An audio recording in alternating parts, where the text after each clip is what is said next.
Welcome to Barbershop Speaks. I'm Jefferson Noel, founder of Barbershop Speaks, where we bring conversations from the cornerstone of our community, the barbershop and beauty salon, into your living rooms. As we step into a brand new year, I want to remind you of something powerful. A wish is a whisper of what could be, but a win is the roar of what you've made happen. That's what we're discussing today, turning wishes into wins. You see, a wish is just a spark, but when you fan that spark with belief, effort, and consistency, it ignites into a flame of possibility. This year, we're not just dreaming, we're building. We're not just hoping, we're achieving. Let's turn potential into progress and ideas into impact. The barbershop is where conversations become commitments, and today, we're starting strong. Let's chop it up. Today, we're talking about turning wishes into wins. In this segment, we'll break down what it takes to move from dreaming about success to actually achieving it. And who better to join me than Saif Ishoof, founder of Lab 22C, a visionary leader in the community, in community innovation, and widely known as Miami's connector-in-chief. Welcome to the show, Saif. Thank you so much, brother. Hey, I'm so happy to have you here. How you doing today? I am fired up, ready to chat with you, and I feel like this is a continuation, a conversation that you and I probably started 7 years ago. Absolutely, absolutely. And so now we're in the year 2025. And before we talk about turning wishes into wins in 2025, I'm curious to know, what is a healthy way to reflect on 2024, whether you had a good 2024 or a bad one? What's the healthy way to reflect on that? I think it's a great question. I just went through this exact exercise with both my family and the folks on my team. And I think that more than anything, I like to think about it as our actions matter a lot more than just simply our words. Mm-hmm. And when you look at your actions, it's almost like the blood work around where you're really at. Mm-hmm. You can argue with your doctor, but you can't fight the blood work. So I think that in this exact moment of 2024, it's an opportunity to be honest about what are the commitments we made to ourselves, and then what did we really manifest from those commitments. And so that's really the most helpful way. Oftentimes we think in this kind of loosey-goosey way about where are we at, and then we start to get into the making of resolutions for the upcoming year. Mm-hmm. But I think it's about those cold, hard commitments that we've made to ourselves, and then really reflecting on what did we honor, and then in the reflection around where we go for 2025, a recognition that there's still an opportunity to do better. That's right, that's right. And so I'm curious to know, what is the difference between having a wish that things will happen and how having an actual vision for the future? Because we tell people you need to be a visionary, you need to have a vision, but there's some people who's wishing things would happen, but we wouldn't necessarily call that a vision. So what's the difference between the two? I think the biggest difference is, what are you setting up to make sure that you've got accountability? Are you creating an accountability circle around you? Are you with people that you believe are going to help you level up? Because we all have had those friends or family members that they put out there this basket full of wishes, but then they're not actually asking those around them to hold them accountable. That's right. I think that the anchor to a wish is actually some sort of accountability framework. Yeah. And people who you see getting progress are those people who, first and foremost, they've created those frameworks around them, and they've also surrounded themselves with other people that are not simply errantly wishing and dreaming themselves into a future, but they're around other people that are saying, hey man, you said that you'd be with me going to the gym. We made a commitment to our bodies. You've skipped the last 5 times that we said that we would go work out together.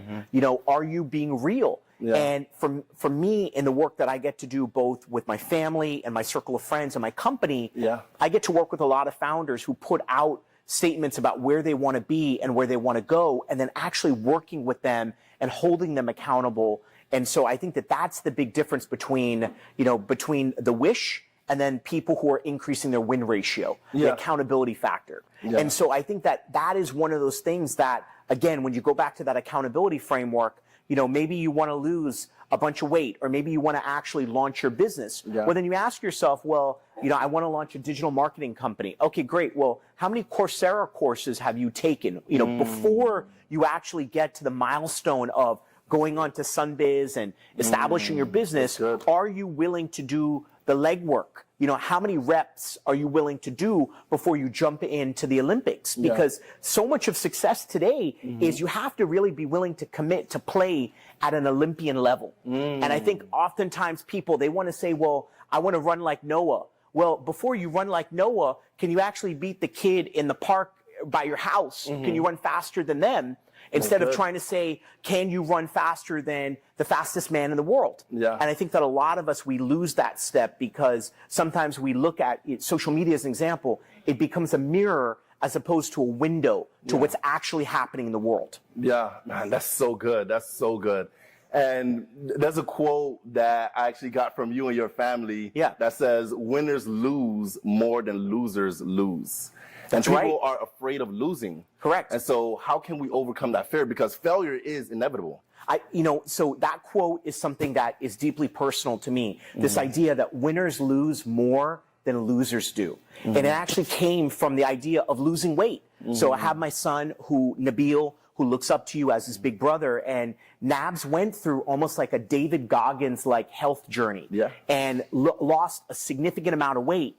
And along the way, learned so much about himself and became a boxer. He was always that sort of smart, chubby, nerdy kid, but now has transformed himself into like, he drank the dragon blood. But he realized that, in great part, reading something like David Goggins, he said, Goggins was on Goggins' journey. I am on my own journey. And as a young man, took it upon himself to be accountable and looked around at some of the other people that were interested in other things, friends that might be just sitting there playing video games all day. And he said, no, I'm going to get in the gym every single day. We have baked chicken and Greek salad for dinner, even though I'm Caribbean, man. I need my rice, And, I told my wife yesterday, I said, can we get some rice? No, there's no rice here Monday to Friday. But I think that it goes back to that idea of winners lose more than losers do. And I've seen that in my own journey, working with so many founders that are just at it all day, every day. The other day, Jefferson, I'm doing work with the founder again now. This is his third company that he's building. The prior two are multi-billion-dollar companies. And right here in South Florida. And I went to go spend some time with him at his office, and it was a super early. He said, can you meet me for breakfast at my office? So we went there. It's up in Broward. I got there very early, and it was so early in the morning. And I'm thinking like, well, I don't want to be late in traffic. I got to the office, and he showed up about a minute later. And once again, this is a man who's building his third company. He was the first person in the office. Wow. And so you think about that mindset is not just something that's like a nice quote that we put up there on Instagram. That's what it means when you say winners lose more than losers do. Losers are people who gave up on themselves, and they gave up. They fixated on the wish, and they didn't fixate on the accountability that they needed to put in place to get to that next level. Wow, that's powerful. So what do all winners have in common? I think that they don't give up on themselves. That is the single most common attribute that you see.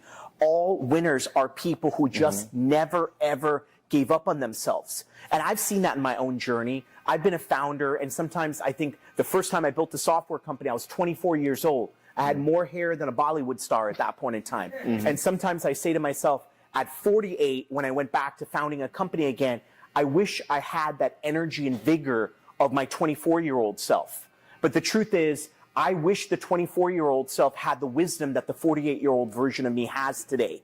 And so we have to play to our competitive strengths in everything and realize that I have a lot of time that I feel that some would say you have to make up for, but I would say I want to use the wisdom advantage that I've got right now, and also the idea that I'm just not going to give up on myself. And I think that people who move from the wish to the win column are people, and you're an example of that, Jefferson. And I'm not just saying that because I'm on your show. I remember what it was like, you being out there with this book, going and coming to my office when I was a university president, you were a student, and saying, I'm an author, this is what I'm doing. Huge difference between other people who were simply just talking the talk. You were actually walking the walk, which is a reason why I could say at that version of you, one could affirmatively state this guy is going to make it, versus other people who said, oh, I'm writing a book, I'm thinking about it, versus people who are just doing self-publishing and getting into the game. So, Saif, and I appreciate that. One last question because we got to go. If you could airdrop one piece of knowledge, one sentence to everyone in South Florida, in the United States of America on how to win, just one sentence, what would it be? It's a quote, because I grew up going to the same mosque that Muhammad Ali went to when I moved to this country. And Muhammad Ali used to say, I hated every minute of training, but don't quit. Suffer now and live the rest of your life as a champion. Saif, I appreciate you. Thank you so much. I appreciate it. Thank you so much, Saif, for sharing your wisdom and insights. This has been an amazing conversation on what it takes to turn wishes into wins. Before we go to the commercial break, I'm excited to introduce my co-host, Makisha Noel, who so happens to be my sister. Makisha is the founder of Creative Culture Tribe, an MC, and a global brand and social strategist. She's a creative powerhouse using her expertise to connect people and ideas on a global scale. When we return, Makisha will sit down with another amazing and special guest. See you on the other side. February 20th to the 23rd, join us at the Food Network South Beach Wine and Food Festival. This is a world-class food and wine festival. I don't think there's anything like this. Proceeds benefit FIU. Eat, drink, and educate. Get your tickets now at SoBWFF.org. Help comes in many forms. As a Miami-Dade County bus operator, you can help your community, help those in need, and even help yourself. Operators have the opportunity to earn more than $50,000 a year plus built-in overtime, earn more than 13 paid holidays and vacation days, and take advantage of the tuition reimbursement program. Plus, qualified new drivers will receive a $5,000 sign-on bonus. Become a driving force in our community. Apply now at miamidade.gov/busdriver. All I wanted was my name. Tina Turner. Tina, the Tina Turner musical.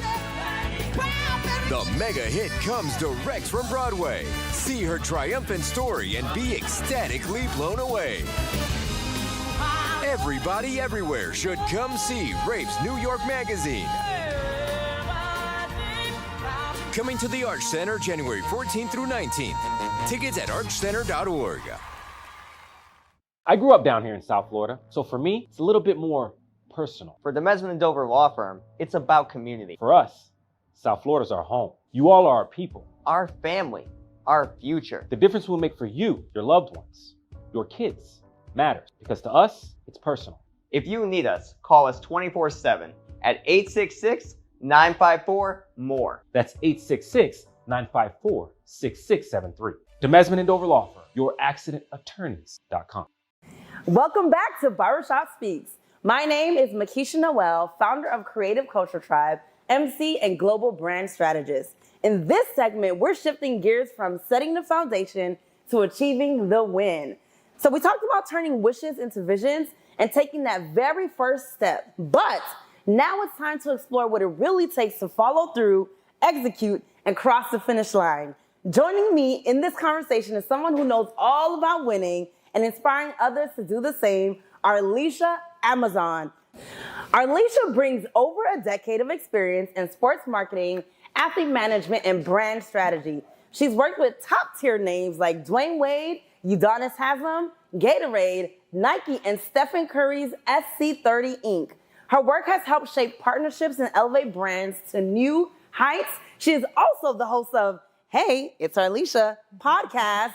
Welcome to the show, Arlesha. Thank you for having me. Thank you for being here. Thank you for joining us today. I'm excited to be here. Thank you so much. Thank you. Excellent. So we know that this is an appetizer of a conversation, so we're going to dive right into it, okay? Yes. So here's the thing. People think that success happens overnight, especially in an age of social media. So we know that success doesn't just happen by accident. So in your experience, what habits have you found separate winners from everyone else? Oof, okay. So if we're talking about me specifically as a winner, because I do consider myself to be a winner. Absolutely. One of my habits is self-belief and prayer.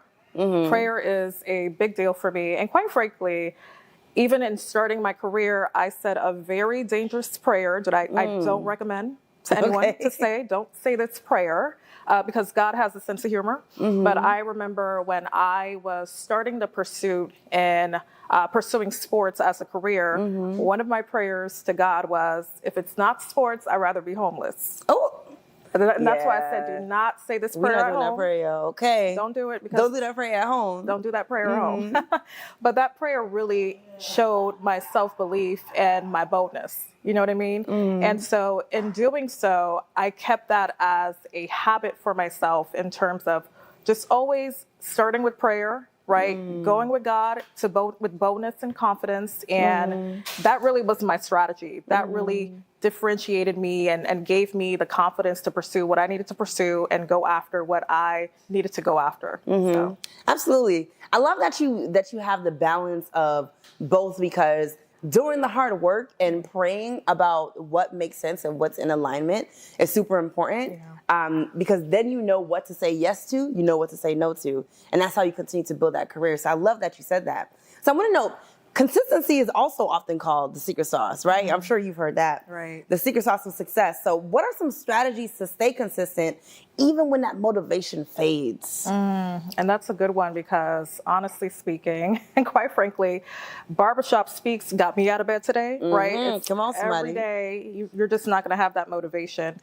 So I think the secret sauce is really discipline and determination. Yes, because yes. I've even seen it with the clients that I've worked with over the years that I've been fortunate to be around. I've been around winners, right? And when I say winners, they are the definition of winners. Right. And even for them, they don't have it every day, but they push themselves. It's the going to the gym at 5 a.m. to throw, 3-pointers beyond the 3-point line so that Steph Curry could win that championship, right? So that Steph Curry could win that Olympic gold and do that night. Like that, that comes from waking up every day, every morning, and pushing yourself, on top of the fact that you have to travel, for 82 games in a year, right? And so motivation just doesn't cut it alone. You really need that discipline. You need that determination, and you need that to push you to be motivated. I love that you said that, because that's also my personal philosophy, that discipline is what's actually going to keep you whenever that motivation fades away. So how do we actually get to the place of becoming disciplined? We don't just wake up and are like, all right, I got this. I'm going to the gym. It's 7 a.m. I'm there. How do you actually get to that point? Yeah, it takes reps. You got to put the reps in. Got to put the reps in, okay. That's it. I mean, if you could put the reps in and you can create that habit of discipline, that'll get you towards that goal, right, of becoming disciplined, right? What does the stats say? 21 days to create a habit. So it takes 21 days to build that discipline.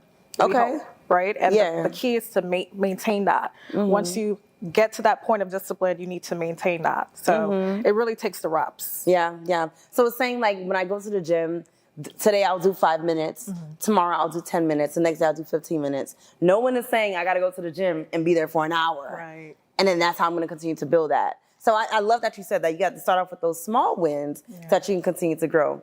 So I also know a lot of people are saying that you got to start strong, but you end up losing that momentum, right? So what is the key to finishing strong and staying focused until the goal is achieved?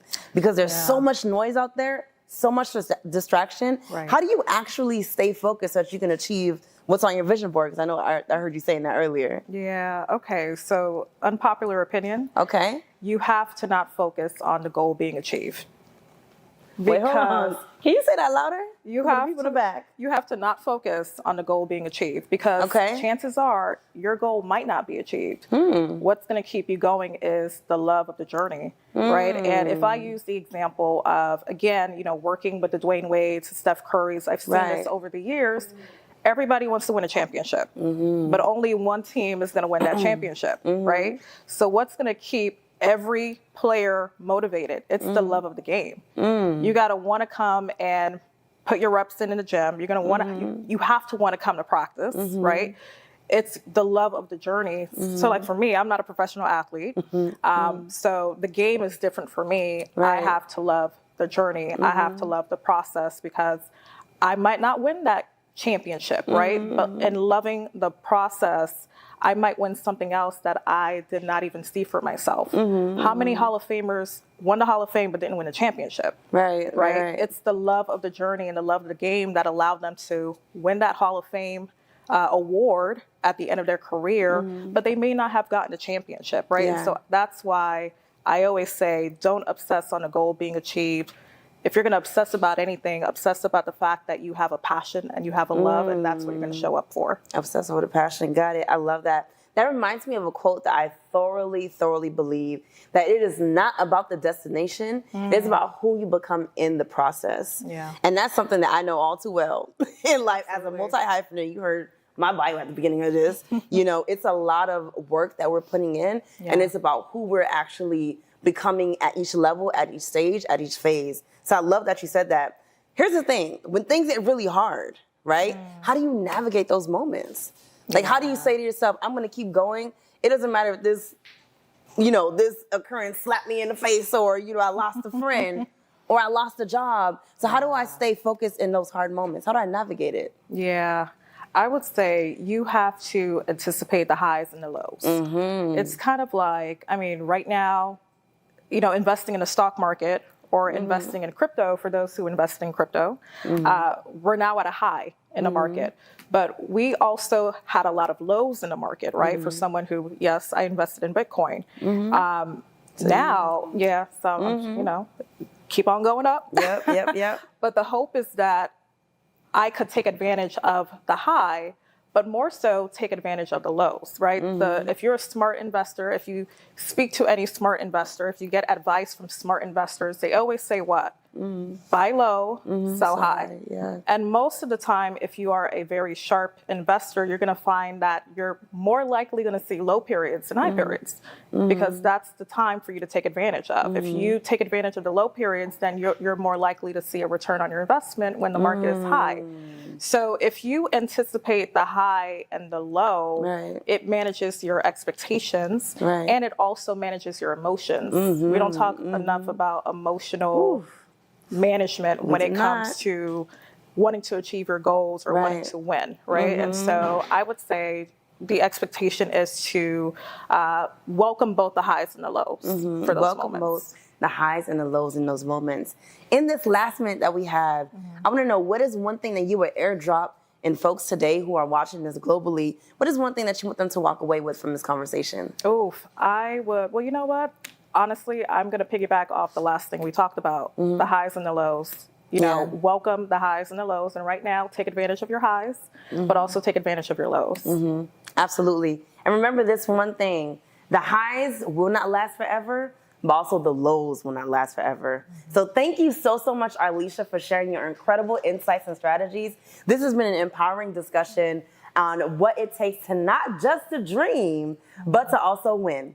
So when we return, Jefferson will close out the show with some final thoughts on how to make 2025 your best year yet. Don't go anywhere. We'll be right back. February 20th to the 23rd, join us at the Food Network South Beach Wine and Food Festival. This is a world-class food and wine festival. I don't think there's anything like this. Proceeds benefit FIU. Eat, drink, and educate. Get your tickets now at SoBWFF.org. Help comes in many forms. As a Miami-Dade County bus operator, you can help your community, help those in need, and even help yourself. Operators have the opportunity to earn more than $50,000 a year plus built-in overtime, earn more than 13 paid holidays and vacation days, and take advantage of the tuition reimbursement program. Plus, qualified new drivers will receive a $5,000 sign-on bonus. Become a driving force in our community. Apply now at miamidade.gov/busdriver. All I wanted was my name. Tina Turner. Tina, the Tina Turner Musical. The mega hit comes direct from Broadway. See her triumphant story and be ecstatically blown away. Everybody everywhere should come see Rape's New York Magazine. Coming to the Arch Center January 14th through 19th. Tickets at archcenter.org. I grew up down here in South Florida, so for me, it's a little bit more personal. For the Mesman & Dover Law Firm, it's about community. For us, South Florida's our home. You all are our people. Our family. our future. The difference we'll make for you, your loved ones, your kids matters, because to us, it's personal. If you need us, call us 24/7 at 866-954-MORE. That's 866-954-6673. Demesman and Dover Law Firm, youraccidentattorneys.com. My name is Jefferson Noel. Thank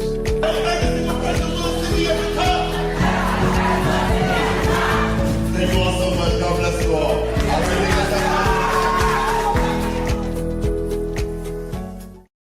Welcome back to Barbershop Speaks. What an incredible journey we've had today. Saif and Ishoof shared powerful insights on reflection, responsibility, and how to take those crucial first steps towards success.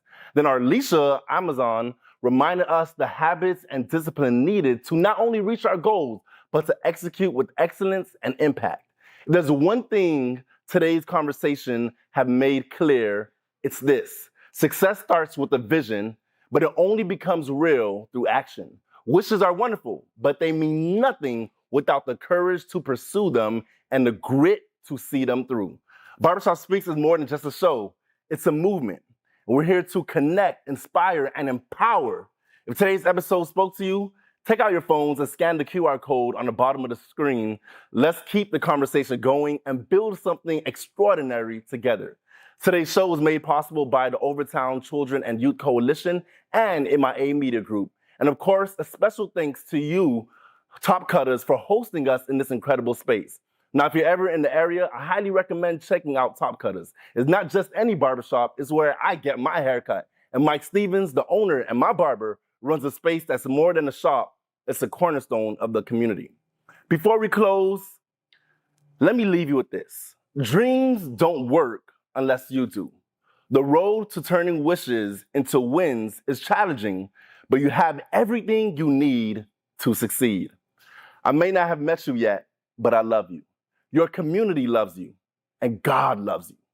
Never forget, your life has purpose, your life has work, and your life has value, and never let anyone tell you that it doesn't.